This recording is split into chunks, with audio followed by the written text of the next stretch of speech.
All right. Can you hear me now? I had some technical difficulties there for a minute. Trying to get signed in here. Been a while since I did a live. Can y'all hear me out there?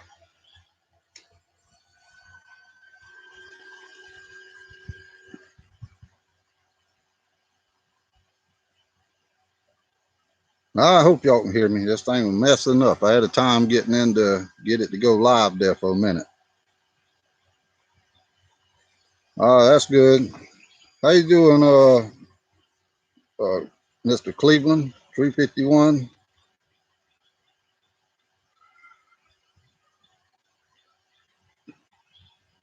I hope y'all can see me okay. The sun's in the background over there, so it'll be on us for a minute.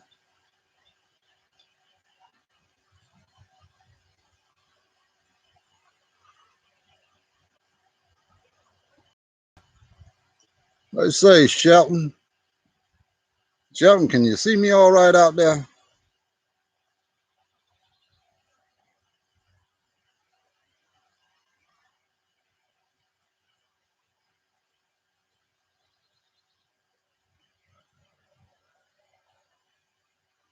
How you doing, Mr. Williams? Good to see you on here, man. Maybe we can get together here one of these days and get down there to fishing. Okay, everything's good then. Audio's good, video's good. Hope everybody's been doing okay out there. I think things are trying to get back to normal with everything that was going on a while back with the COVID and all that.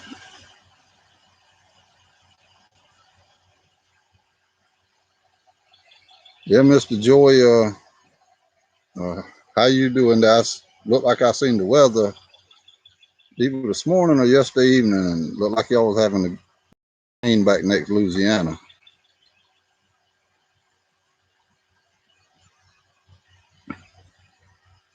Yeah, say Redfish, how you doing?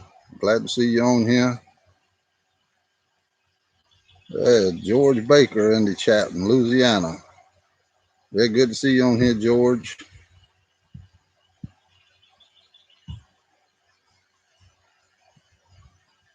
Yeah, we're showing Mr. Joey, looked like y'all had a lot of rain back that way, and they was talking about it coming up through there. I'm not sure exactly how much y'all was supposed to get, but it showed a line of showers and all that. That looked like it's moving in off of the Gulf.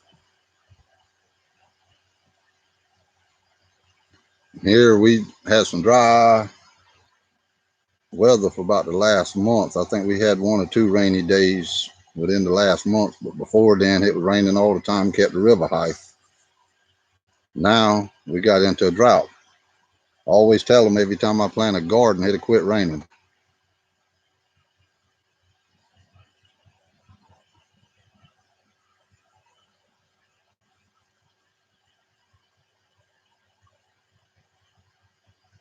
Ricky Austin. Look here, Mr. Kaufman, you fish like I do.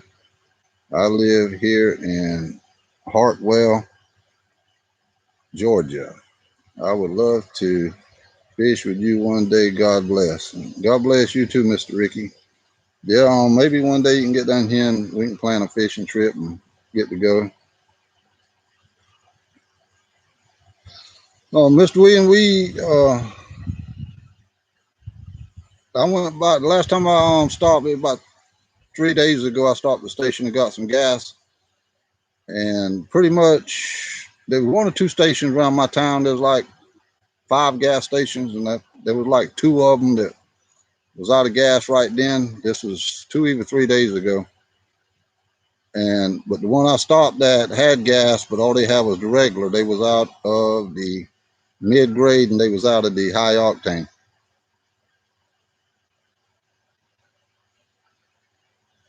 Say Big J, good to see you on here. Need some rain on the garden bad. Yeah, I kind of gave up on my garden. The deer got out there in it, and they went down the watermelon rows and the cucumber rows. I seen it this morning when I come in, and they stripped the tops off of it all the way down. Only thing they didn't bother was the squash. So they must didn't favor the squash as much as they did the rest of it.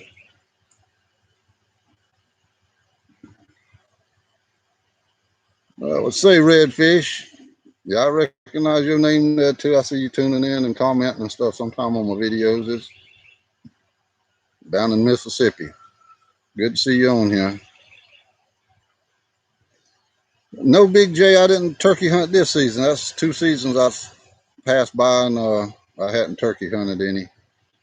But they keep changing the rules and stuff so much around here. This year they wanted you to get tags, and I think you could get 3 tags here in my county.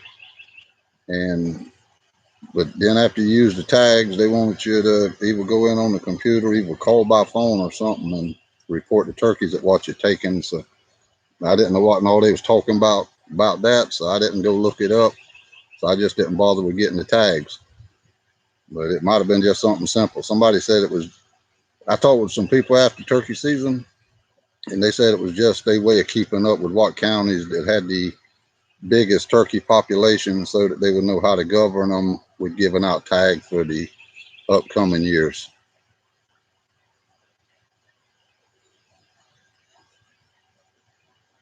Cleveland, the deer already ate the tops off peppers.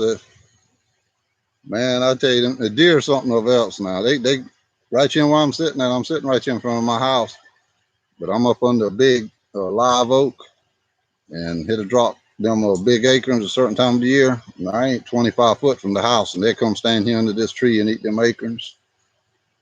It's right around here. They got where they lay up in here around near where home is here. But I think a lot of that around me is them trying to get away from the coyotes, because coyote population has got so bad around here. We have so many coyotes, and I think the deer start laying up in the branches and stuff near the houses. Probably especially in the springtime, trying when they go and have yearlings, try to get away from them coyotes, I guess.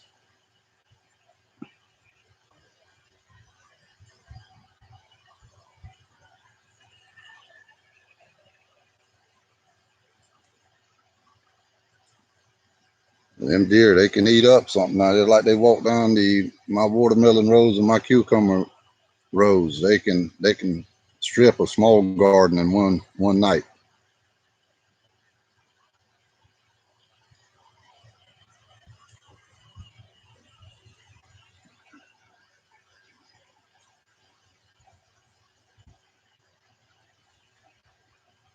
Anybody else out there got to do any fishing this week?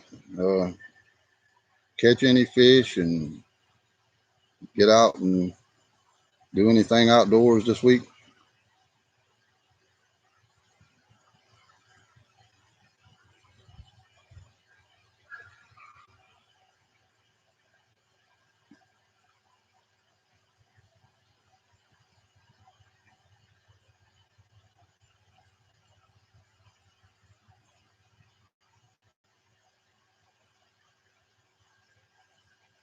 Uh, Lumpy, going fishing Friday. I hope you have some good luck, man. We've had some nice weather here lately. The fish, it had been in the mid 70s to around 80 degrees, but now it's starting to work its way up into the 90s. I think the rest of this week it's supposed to be in around the mid 80s, up around 90. It won't be long though. We get over in June and July, start getting them 95, near 100-degree weather, especially in July and August. It's had to find some shade then to sit back in.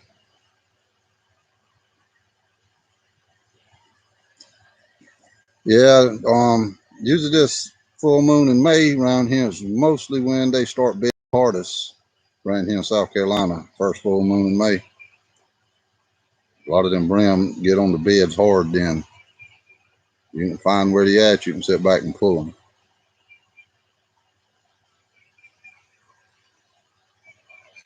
No, Big J, I ain't never did too much saltwater fishing. I uh, used to go a little bit, catch croakers and stuff. But most time I went saltwater, me and my older brother, we'd go out there and go flounder gigging. Nighttime gig flounder. I did more of that than I did saltwater fishing. Say Local Life Outdoors, how you doing, man? Good to see you on here. I see you caught a nice mess of fish the other day. I went over and checked out your channel, watched your channel there. Seen you had some nice fish on there.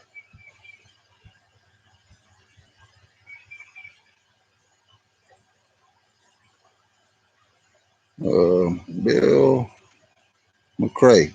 Been trying to find some shell cracker beds on Lake Murray, but no luck. Saw a deer drinking when I was fishing Sunday afternoon.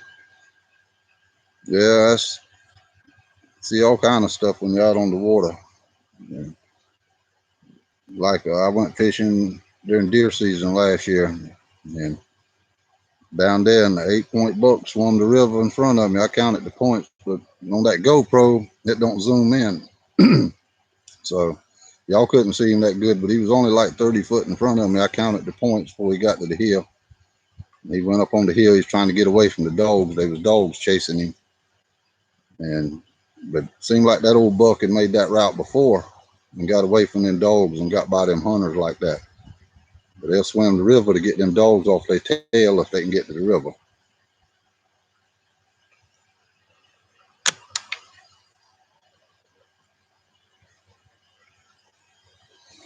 Ricky Austin, I think a year or two after I got my bug buster, the guy that made them, he also made high tide boats. And I don't know, a year, 2 years, maybe 3 years or so after I got mine, he had retired. And I don't think anybody had ever, however they do it, had took up the patent from him or got the patent from him or something to for them to be able to make the boats. I'm not sure exactly how, but I don't guess nobody ever done that to for them to start building them. But he built that boat for me. I went through a company and got it, and the company contacted him because I wanted to paint it black, and they didn't have no boats at the marine place where I was at. So they contacted him and had him build a boat to send there that and had it painted the color that I wanted. So that's why mine's black, and his wife had put the red stripes and stuff down it because she saw that black, and it was just supposed to have been black, but when it got there for me to go pick it up, she had put them red stripes down it and put the big bug buster on the side. Fastcraft was similar to the bug buster, and they'd went out of business too. Somebody, when the guy retired, that or either sold the company that had started with Fastcraft, from what I understand, somebody else had took it over, but then they finally quit making Fastcraft. But them two boats were similar. But the ones that make Bug Buster also made High Tide, and both of them was good boats.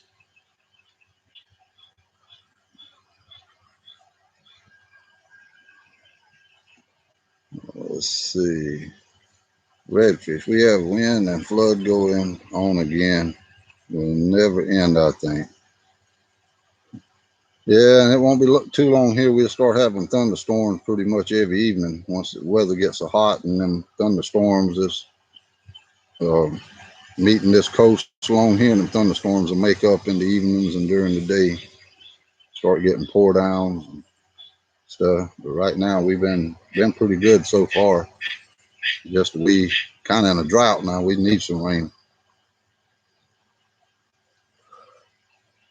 Danny Lee, just wanted to tell you, my 80-year-old dad and I too love your videos. We are going fishing tomorrow. That's great, Danny Lee. Hope y'all catch a nice mess. Have a good time down there. 83-year-old dad. I thought it said 88 for a minute. I have time seeing, especially that sun glaring in my eyes right now, but it's going down. But yeah, I hope he catches him a mess, good mess of fish, and catches some big ones and enjoys himself. Have you been to the upper part where Saluda feed in? Bill Murray, haven't been that far. Local Life Outdoors. Have you ever fished around Rush Creek and Britton Creek. It is also tidal. No local life. I hadn't never fished up in there. I'd been to Johanna. It's been years ago and went up in Johanna Lake, and but it's been so long I can't even remember probably how to get to the lake again. But, but I caught some nice fish up in there the time that I went down there. But later I'm wanting to get in Santee some, catch some catfish, and I used to know some places at Harris Fish Camp over there on the lakes that I used to get at and catch catfish in the canal.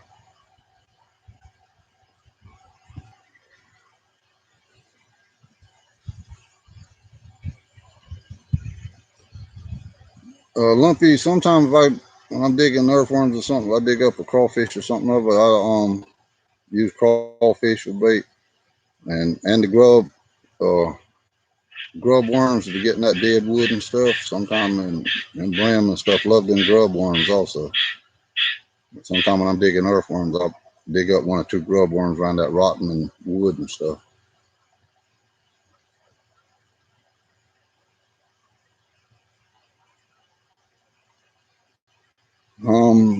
Bill McCray,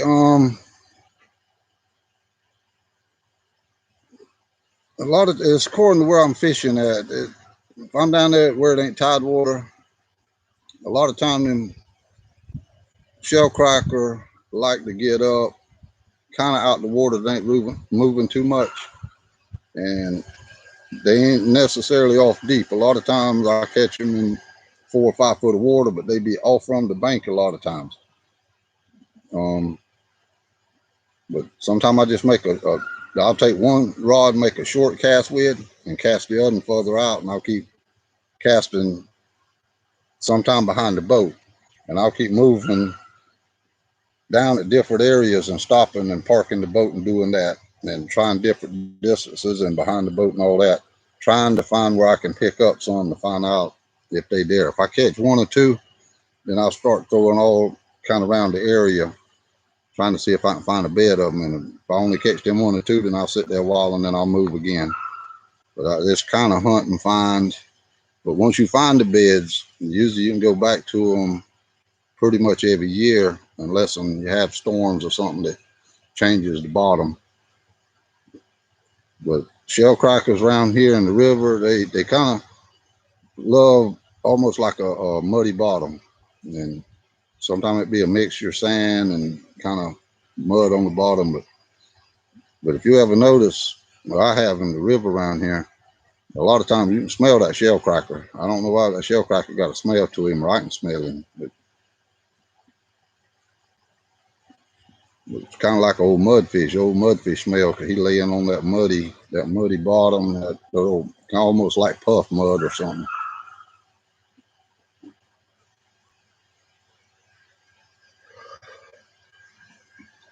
Jackson, thanks for posting good content to watch.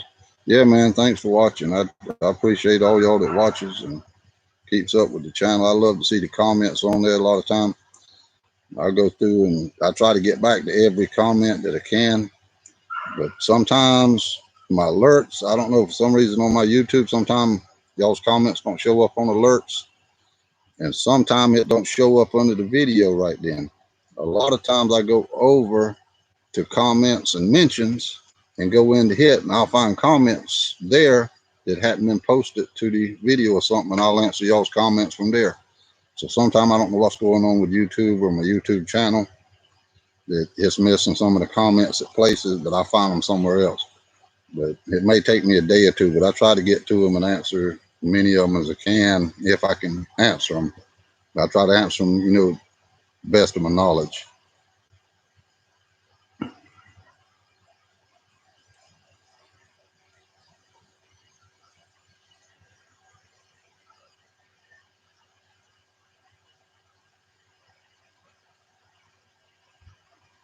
Yeah, Lumpy, thank y'all for watching, you and your wife. I mean, yeah, I appreciate y'all watching. Uh, I enjoy getting out there and making videos for people to watch. And this year I'm trying to make more and more videos. I'm trying to build my channel up more and more. So y'all noticed, I've been trying to get out there as much as I can, even the mornings and the evenings or whenever it's possible for me to get out there and try to make more and more videos for y'all, because y'all one of the reasons I get out there and do it, because I enjoy y'all watching. I appreciate. When I first started my YouTube channel, I'd never dreamed I'd have made it to being monetized and I made it this far to have as many subscribers and stuff and viewers that I have. I was just doing it figuring just a few people would watch, and it's grew from then. Hello, Sunfish Assassin. How you doing? Good to see you on here.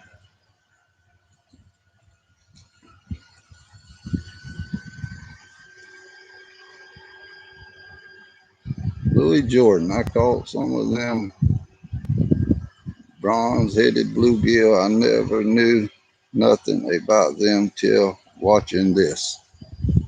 That's great, Mr. Jordan. Glad you got some of them. Some people call them copper nose. I call them copperhead. They not.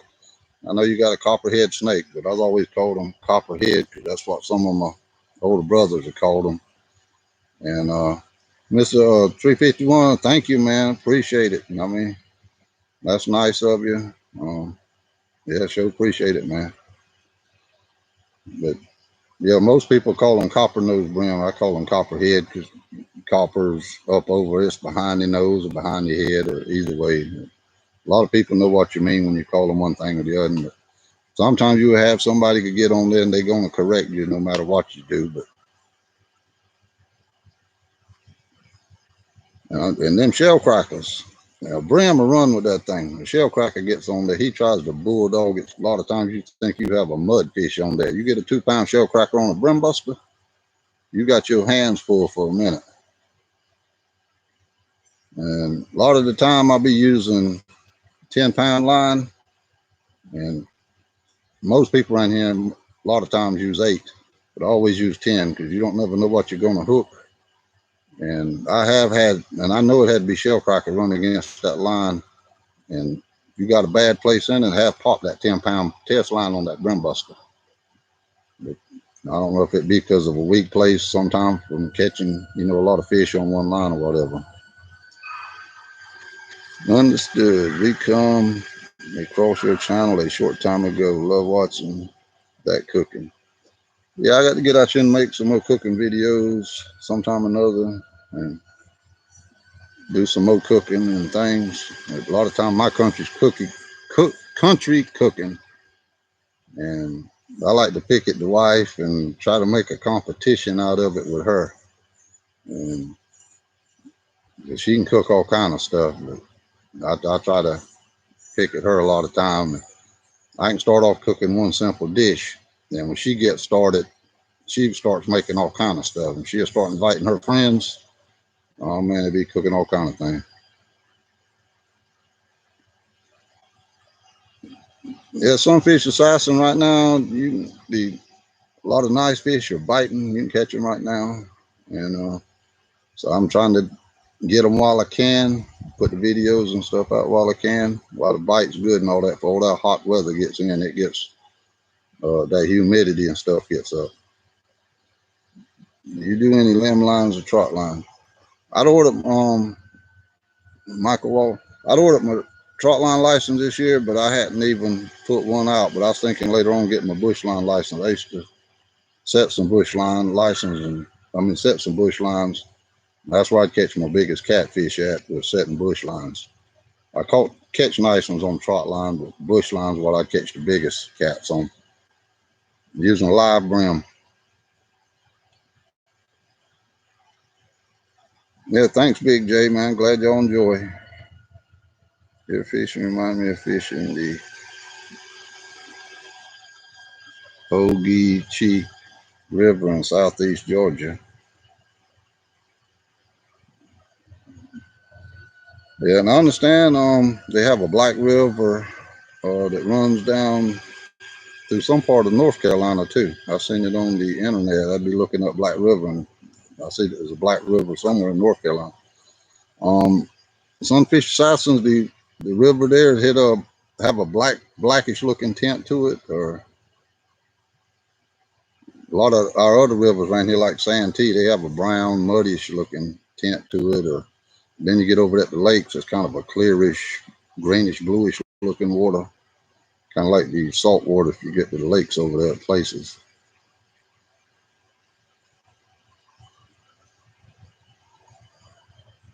Louis Jordan, I'm trying to dial in using them beetle spins the way you do. I've been studying your techniques. I'm always worried about snags.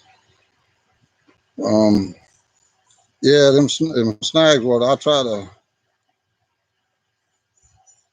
not let mine. It's according. A lot of times, if I throw it up next to bank, I'll start off holding my tip up some and try to bring it off until it gets in the deeper water, and slow my retrieve down and let it sink down some. Once it gets kind of off over the drop off or in deeper water, and let it down. So, and I'll let the tip of my rod down some and reel it slower.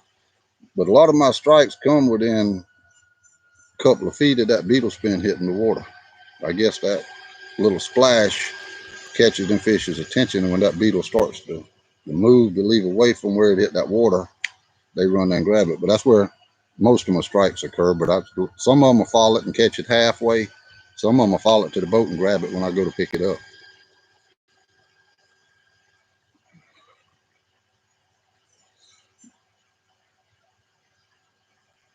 Yeah, some fish assassins, he had shell crackers break 10-pound test too. Yeah, I seen a guy, we was fishing past him down there Monday when me and my son went, and he hooked one, and we was going past him, but he was using the rod and reel. I think he had a 6 or 8-pound test on his, and we saw the fish when he come up and made the run with it, and I could tell it was a shell cracker. I seen him because he brought him to the top of the water, but when he turned to make that run, he popped that line, and he never turned. Councilman, you like to see more cooking videos? Like to see more cooking videos. Nothing like a crispy brim tail and coleslaw with homemade tater. Yeah, on Ricky Austin. Yeah, I love them as brim, especially get them good and crispy. And on one of my videos last year or maybe the year before, I got out there, and it had been a long time, and I made some. We call them corn dodgers, even hush puppies. And I tried to remember how Mom did it, and I got out there one day and made some of them. So I got a cooking video with that on there. And sometime here we just make some grits, even rice to go with it, and take a little of the fish grease, just a little bit to flavor the rice or the grits, and have that, just fish and grit. And we got on the river and just had fish and bread, cook them up, catch them, cook them up around 12 o'clock. Just have fish and bread on the river. Yes, Okeechobee, Ogeechee, and the Black Creek that feeds it lots of cypress trees. Yeah, okay. Yes, same way we hear lots of cypress and stuff on there. And something about it makes that water, gives it a black tint to it or something. I didn't know what it was, but I can't remember exactly what they said it was right now. I'd read up on Black River before, but some of these cypresses and stuff, they had a write up on Black River the other day in the paper here, and they said some of the cypresses is over 1,000 years old.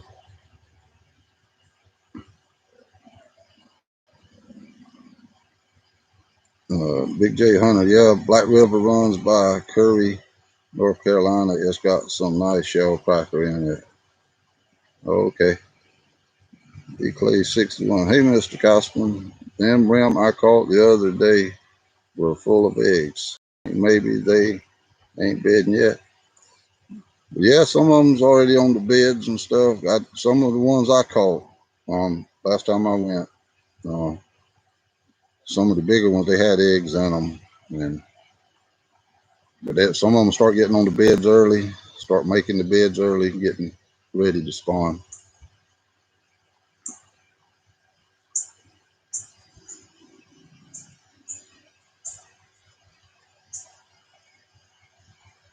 Well, not the brim I caught the other, but the shell cracker. And the shell cracker and the brim, they'll do about the same.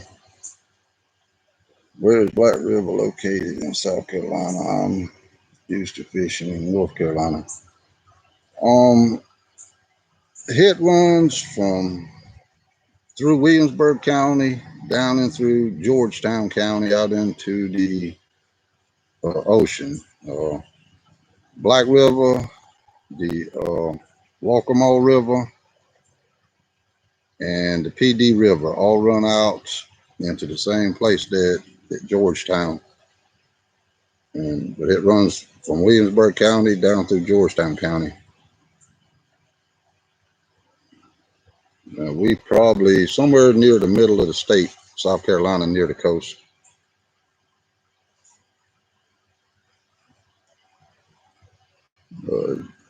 Jay Mans, the wife and I enjoy watching your videos. Thank you. Thank y'all for watching, Jay. Glad y'all enjoy.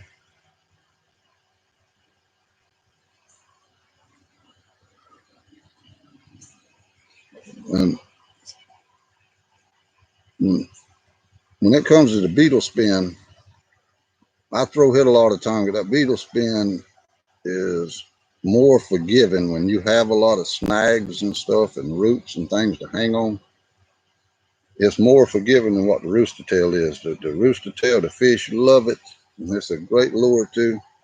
But it is more apt to catch on something when you're trying to reel it in. If they any type of hangs anything, the snag on. But a lot of times that beetle spin is running up ways. And if there's a log or something laying there, sometimes it will hit that log and kind of go over it, because with that spinner, it turns it upwards when you're reeling. But sometimes it'll turn on its side and catch a limb or a log or something. But sometimes I felt it, many times I feel them hit the log and come over it because it's running in line. But that rooster tail with the hooks on hit, treble hooks, a lot of time it'll catch anything it passes. But you could take it and break two of them hooks off of there and just have the one single hook. But I ain't never tried it that way, but I don't know how it would hold a fish. But another thing, if I'm planning on releasing the fish, a lot of times I have trouble with that rooster tail getting that treble hook out their mouth without tearing their mouth and stuff.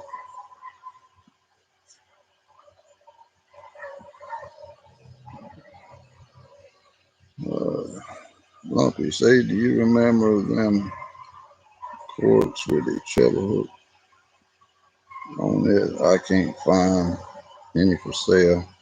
We used them when I was a kid. No, I hadn't. I don't know if I've ever seen corks with the treble hooks on the cork. There should be some kind of way though that you could buy the treble hooks and make your own. Should be some kind of way to figure it out. Just get the treble hooks, and I'm pretty sure somebody out there probably got a video on the way to make it. Watch my wife and I enjoy watching your videos. Thank you, Jamie. Man, I may have done read that one. Some fish say, I live in northeast Georgia, around the Athens. Now, obviously, I brim fish.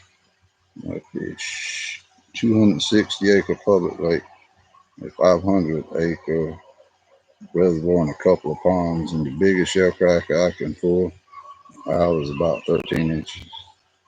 And that's my shell cracker. South Carolina did have the record one time with the shell cracker. I think it was weighed in at Angel's Landing, if I'm not mistaken, or somewhere around Angel's Landing. And he'd weighed over 5 pounds. But since then, some of the other states, I forgot what state, but there's one state had the record. And now I think it's out of the same body of water that I just seen on there a couple of weeks ago, that there's one that's just been caught that they think is going to beat that record again. You can look it up on YouTube, and I've seen it on my Facebook page. It was in a book. somebody posted on there, and then I went to YouTube and found it on there also. But they think it's gonna make the new record. But I think it come out of the same body of water. It weighed over 6 pounds. But South Carolina had years ago. I remember having the record. It was over a 5 pound shell cracker. It seemed like it was at Angels Landing. I used to camp at Angels, son. I think that's where it was at. That they caught one over 5 pound, and it was the record for a while. For the U.S.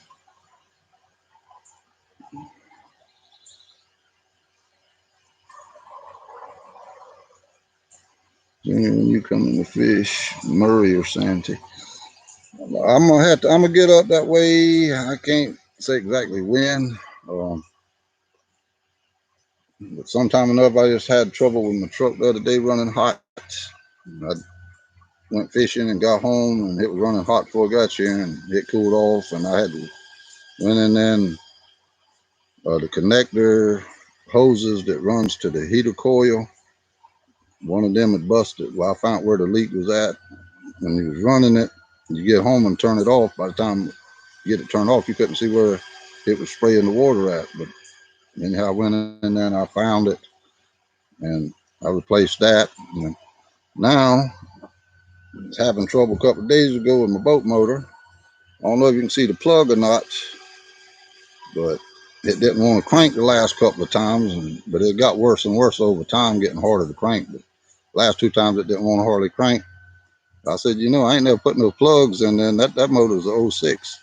But I don't blame it for not trying to crank. If you can see that plug there, I don't think there's no life left in that. But I got some ordered. And other things I had going on, had to get eye vision tests and all that, get license renewed and everything. But I get straightened out and get everything going good and all that. I want to get down to Santee and fish some, and another lake here that they call Weetee, and I want to try Weetee. I ain't never been there, but I've heard people talk a lot about it, that when fish are biting, that you can go there and just tear them up, and a couple of hours catch way over the limit, and a lot of them go there and they'll catch the limit, but they'll fish and throw a lot of them back when they're biting good.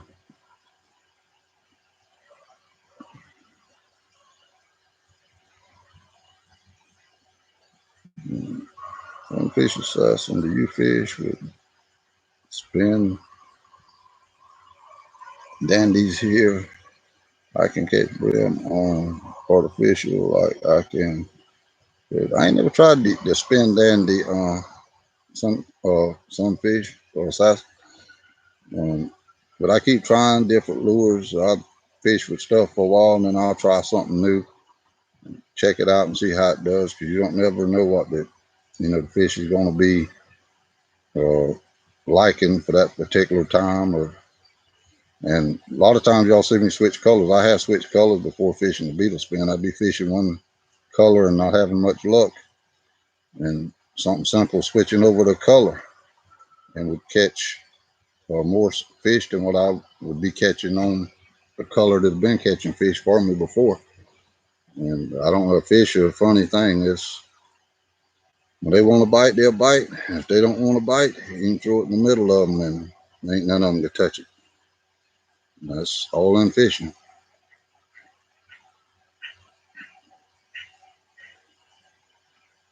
Some fish size Arizona, 6.3 pound shell cracker.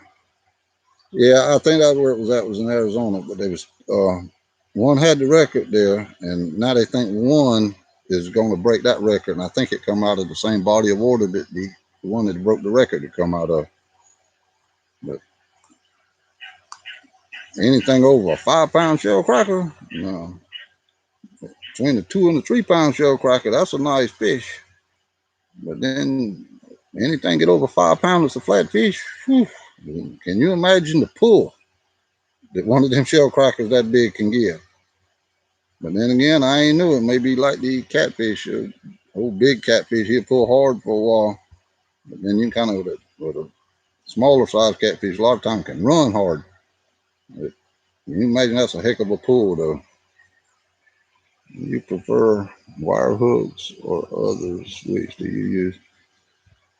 Now, most times I'm fishing with a earthworm or cricket or something. I like to use number 4 eagle claw hook. Some people use a 6. I like a number 4. And the number 2 kind of big, but now if I'm crappie fishing or something in the winter and gonna use shiners or something, I'll use a number 2 gold hook on the crappie fish with. And 351 Cleveland 6.3 pound shell cracker. Oh, he's got the link on there. Yeah, I know them some 6.3. It showed the picture and everything on the page there.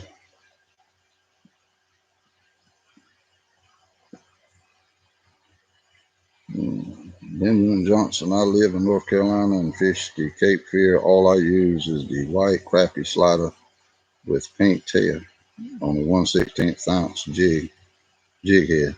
Yeah, 1/16. That's what I use most of the time.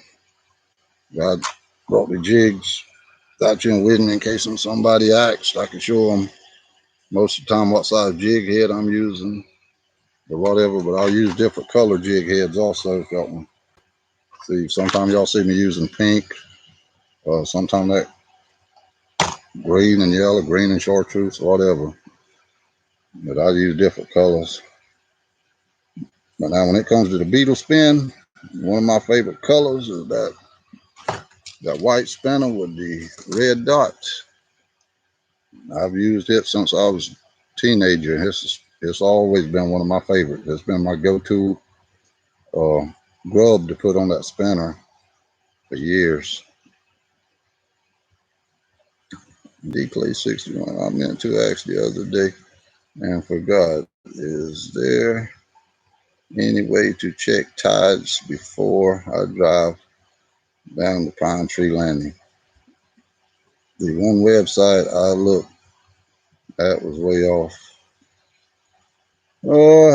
D-Clay, I'm not sure if there's a site. Seems like there used to be a site for Georgetown tides, but sometimes the difference further up in the river may be an hour or so different than what it is right there where it comes into Georgetown. But I know that if the tide changes at say 3 o'clock this evening, tomorrow it'll change at 4 o'clock. It's about an hour difference every day in the difference of the changing of the tide. So if it changes at one time, say 3 o'clock here today, tomorrow I'll know that the tide's going to change at 4.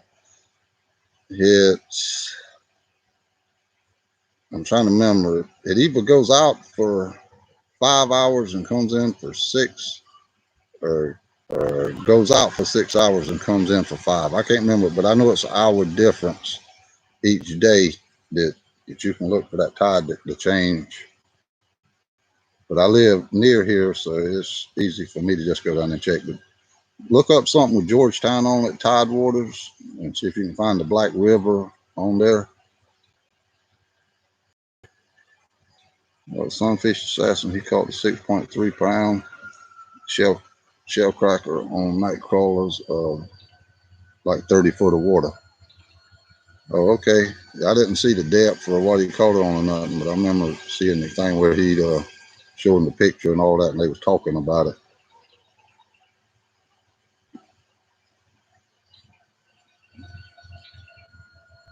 You like to watch Richard Jean the Fishing Machine? Yeah, I watch him on there. A lot of times I have him on my subscribe list. I'd watch him. Like to watch him fish on there. He can cut up sometime. He'll have you rolling. And also watch Catfish Dave. I watch him on there a lot of time. And Creek Fishing Adventures. I watch him.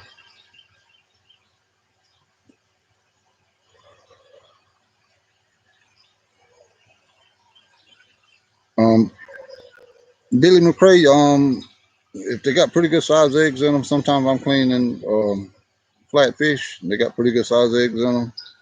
Sometimes I take the eggs out. Sometimes I leave the eggs in there if the fish ain't too big. And when the wife's cleaning them, she fry the fish and hit fry the eggs on the inside at the same time.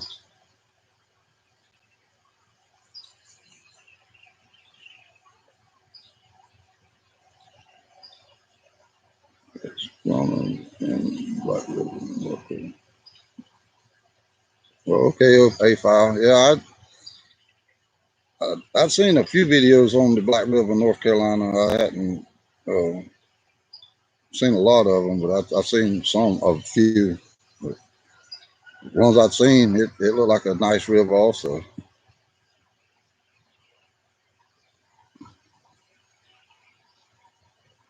Benjamin Johnson, yes sir, that's my favorite beetle spin. Yeah, I can show it to you right chance. A lot of times you see me go to that white one, I may change the blade, but I may change the blade on it, but a lot of times that's the beetle spin right there that I've threw since I was a teenager. And I've always caught fish with that in there. It's always been my go-to. But like I say, many times that blade, I'll change that blade and go to a size 2 or 3. It's according to what the waters do. If the water's running real hard and I want it to go down deeper, I'll use this blade here. It comes with it, but it's just according. Sometimes I'll put the gold blade on there. If you want a little more flash, you can put the gold blade on and use the gold blade.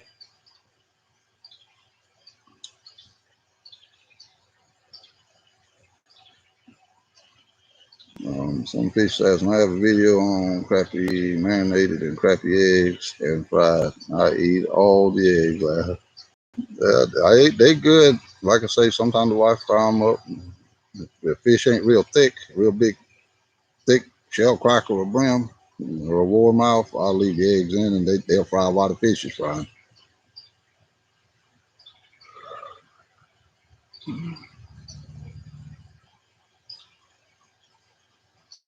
Um, Sunfish says, I am really glad I caught you live. Great fishing. I will keep watching. Yeah, Sunfish says, thanks for watching, man. I enjoy it. Enjoy y'all watching, tuning in, enjoying y'all commenting. A lot of time I go on there and check to see if I had any new comments and get on them. That way it kind of associates me with y'all or to y'all through the comments and stuff. Makes me feel like I know you or something. And so I try to answer as many as I can. And sometimes it's liable to be a few days or something. Like I say, sometimes my computer or even YouTube ain't catching all the comments, and I have to check over in a different place to find them. But anyhow, I try to get back to as many as I can and try to answer the questions that I have as best as I can.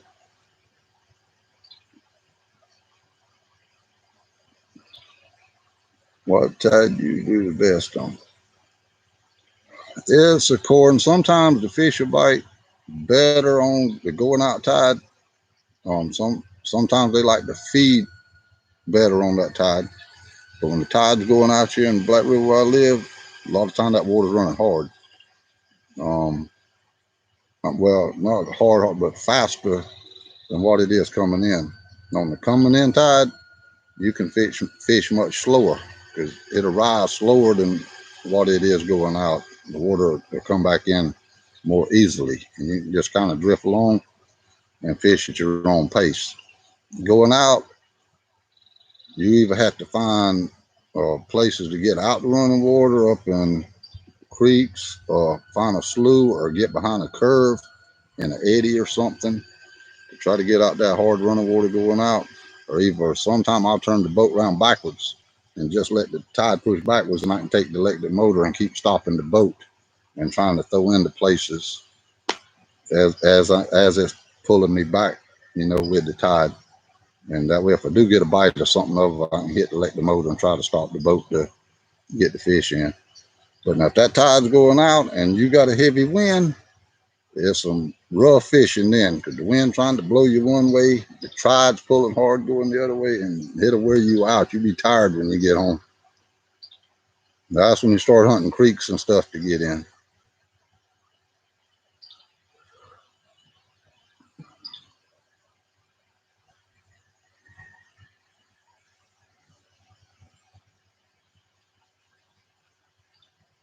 You know, 351 Cleveland, Sunfish Assassin on your catfish versus bass video. I prefer catfish over bass.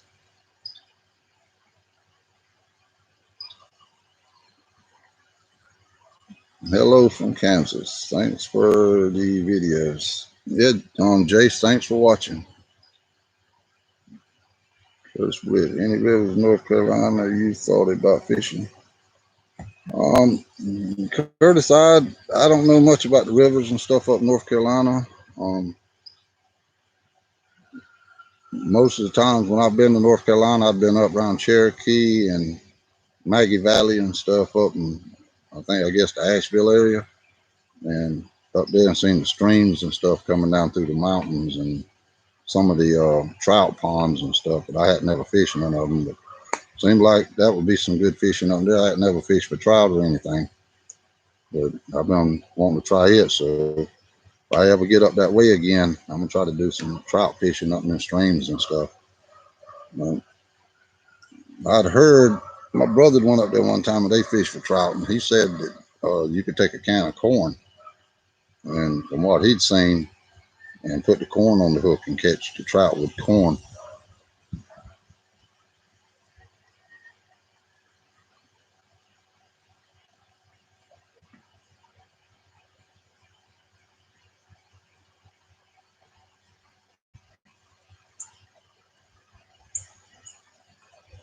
Audra Matinee. Yeah, thank you, Audra. You comment on a lot of my videos and stuff. I appreciate your comment, and I'm glad you and the family enjoy them, and I appreciate y'all watching. I try to bring y'all as much footage as I can, but if you're using the GoPro, you know anything about the GoPros, the batteries don't last for so long on them. If you turn it on, let it steady run, some of the battery probably won't last an hour sometime. So I try to get it on as soon as I can, and I try to capture as much footage as I can. So I try to do what I can, and that's all I can do. I mean, I try to bring as much of the action as what I see as I can show y'all.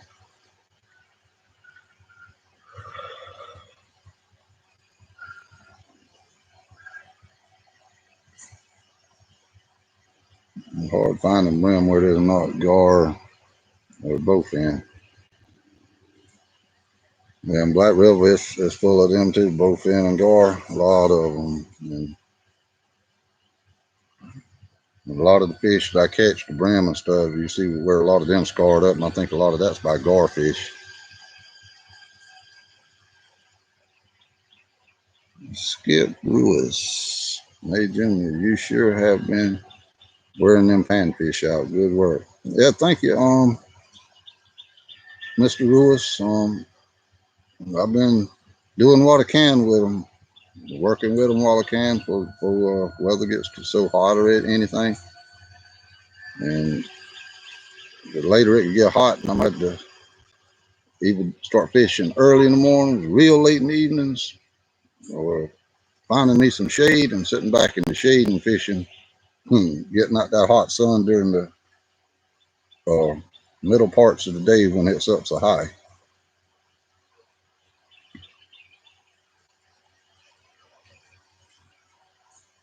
A foul looks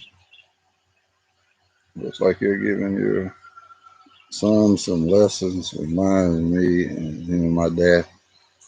Yeah, I'd love to cut up with him when I get him down. I put it on him when I got a chance. If he ever puts it on me, I'll never hear the end of it. So yeah, I like to cut up with him, and that gives me somebody to talk with and pick with and all that while we down there fishing, help the time go by. And a lot of times if I'm down there with the camera and I'm coming up on a curve and I got the camera on and I'm talking to the camera and somebody's coming up around the other side of the curve, I know they be looking at me a lot of time. That man, y'all talking to himself and all. They don't know I'm talking to the camera, so I have to make a YouTube video. I know they think I'm crazy sometimes. And then again, people that coming down the river, you can tell that they're gonna fly by you with the boats. Not all of them will do it, but a lot of them get up close enough that they see the camera. I don't know if they think you're some kind of official or something or another. They'll slow the boat down and go by idle, and then sometimes it's just fun to watch sometimes.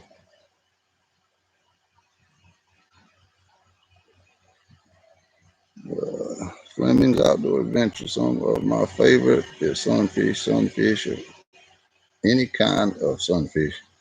Yeah, and some fish are plentiful, more plentiful than a lot of other fish. And there's a lot of times is the people starting off fishing, kids and stuff, uh, start off with panfish. That's the easiest fish, sunfish, for them to start off with to get started learning.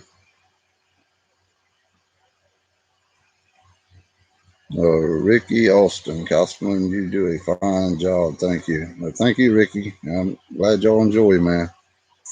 And Lee Gar are fun to fight, but ain't worth nothing.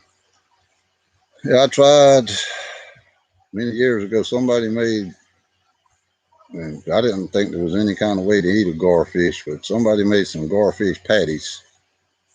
And I tried one of the patties, but it was such a strong taste or a strong flavor. I took a bite out of it and kind of just tasted it, and I said, "No, I don't think I can handle that. There, that's too strong a flavor for me."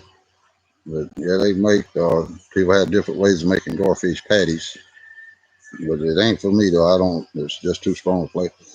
And a shad, I'll eat 1 or 2 shad a year, but a shad has kind of got a strong flavor, but he's a real oily fish. But I'll eat 1 or 2 shad a year, but they're very, very bony though. But I love the eggs out of them too. When I go to cook them up and mix them eggs together with some chicken eggs and stuff, maybe put just a touch of milk in it to make them fluff a little more. Yeah. And what is your limit on sunfish like brim and bluegill, shell cracker? Here in Central Alabama is 50 per person. It's 30 flatfish per day here. I think it's 10 crappie, but I'm not sure if that's 30 brim and warmouth and then 10 crappie on top of that. But anyhow, I don't never keep over 30 if I'm gonna keep up to the limit. Most time I'll keep around 20. A lot of times, very seldom I even keep the 30. But then a lot of time I don't. I throw them all back with 3 or 4, just enough for me and the wife to eat. Or unless I have somebody around here that's asked for some fish or something, I'll bring out 18 or 20 fish sometimes. But I know the limit on brim and warmouth and all that for flatfish and sunfish is 30.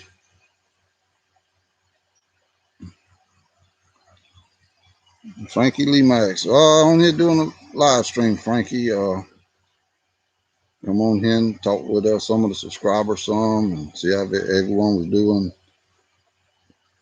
And Frankie, you been doing much with the fish lately? I haven't seen you in a while.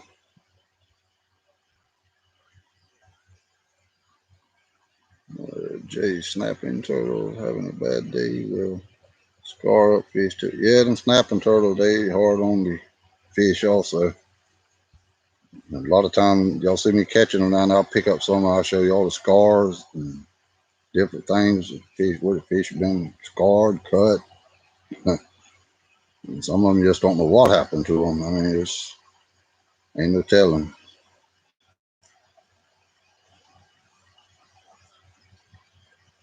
Local life outdoors says I'm cutting grass watching you. But don't be looking too hard and driving and running into a tree or into the ditch, local life. They'll be come out with a law directly against cell phones, being on cell phones and driving lawnmowers.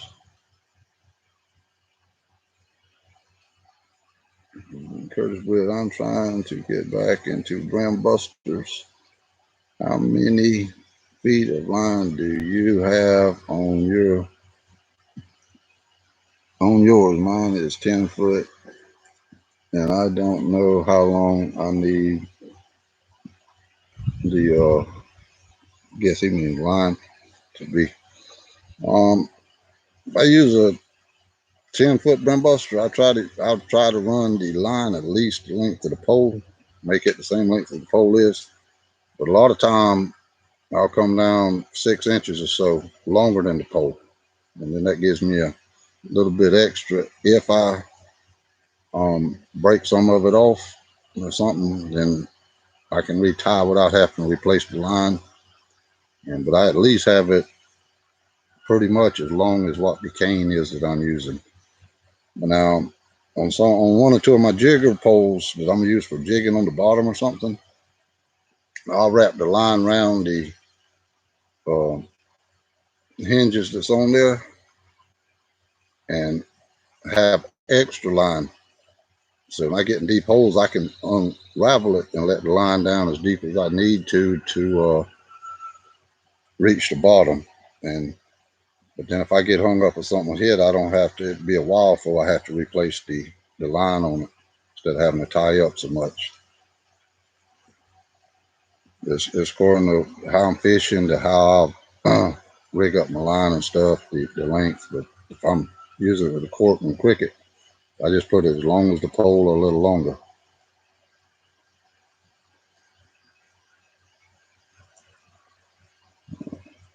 Audrey Matinee, ready for one of those wonderful cooking videos. Yeah, Audrey, somebody had asked about that earlier, and I was telling them that I got to get out here and do some more cooking videos. Get out here and get the wife some competition. Pick at her some, get her started, and then she'll cook all kind of things once she gets started. Especially I start picking at her. She'll try to show me up then. A fishing family, how big does a warmouth get? I'm not sure what the record is on the warmouth. I caught one back when I was a teenager, maybe around 20 years old or something. It's been long years ago. And I'd had that one weighed, and he weighed, I think it was 2 pounds, right at 2 pounds. And I mean, it was a grown warmouth, biggest warmouth I'd ever caught. And I've caught them that weigh a pound, a good mini warmouth for that one. But I'm not sure exactly how big a warmouth, what the record on it is. But about 2 pounds is about the biggest one of them I ever caught. Or close to 2 pounds, near 2 pounds. But they're real thick fish, and they don't get so long. They get husky. And I caught that one on a cane pole. That's where I even had a brim buster. I used to use cane poles all the time. I caught that one on a cane pole. And a Conway special using a boat paddle. Back years ago, a lot of the boats around here, a lot of us had wooden boats, either Conway special, either a wooden boat called a Carolina. And they were light. A lot of times Conway special, you didn't need like the motor. You could use a boat paddle, go anywhere you needed to with it.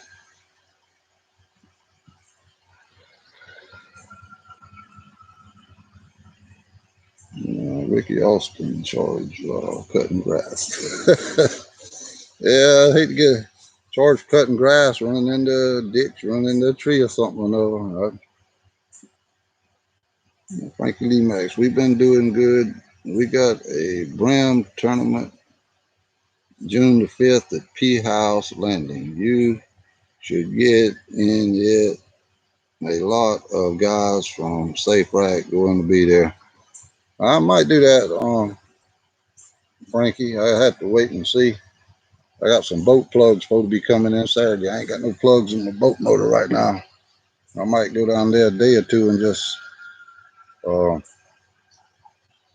fish with the electric motor until the plugs get in. They scheduled for Saturday.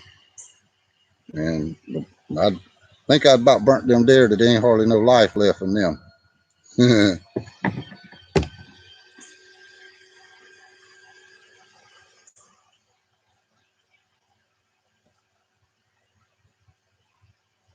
It's been so long since I went live.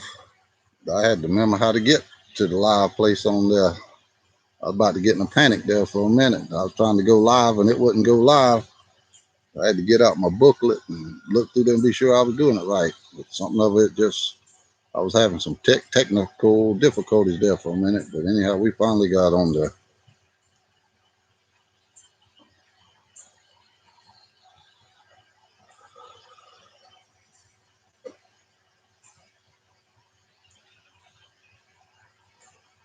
But anyhow, fellas and ladies, appreciate y'all watching.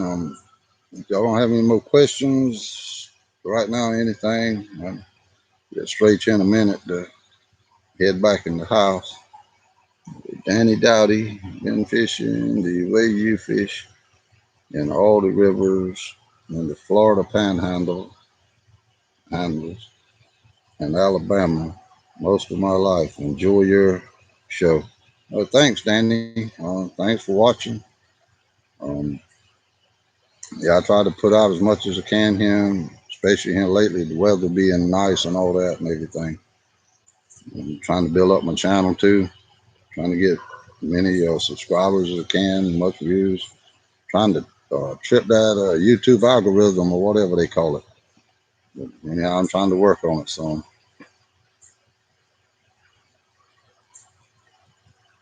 I got the one thing I want to do is set some bush line sometime, do some videos on it. I know it'd be kind of hard to see, especially with the GoPro, because they don't pick up good at night.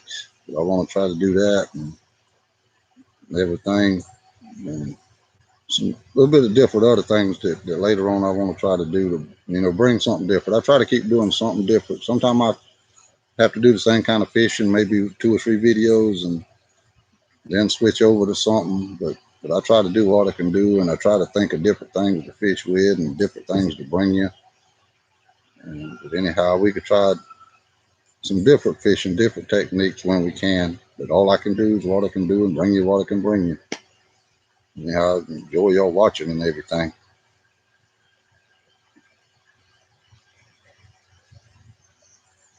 Yeah, thank you, 351 Cleveland. Yeah, man, I enjoy making them. You've been a great subscriber. For commenting on the videos and watching the videos and stuff. And yeah, I appreciate you, man. Thank you for being a host and helping me with the channel and everything. On the live streams and stuff. James Brown, we enjoy your videos. Keep up the great work. Yeah, thanks, James Brown Jr. Glad you enjoyed, man. Anyhow, fellas, I'm gonna check on out, and ladies, Miss Audra, and y'all have a safe week, and hope y'all enjoy the week and weekend or anytime this week you get out there. Hope you have some great luck fishing and everything. Anyhow, I'm gonna get off of here. The mosquitoes are starting to bite, and I enjoy coming in chatting with you. And I may try to start doing a live chat once a month or something. If y'all enjoy and kind of keep up with y'all and let y'all know what's going on and stuff. Anyhow, thank y'all for watching, and I'm gonna get on out of here. Catch you the next time.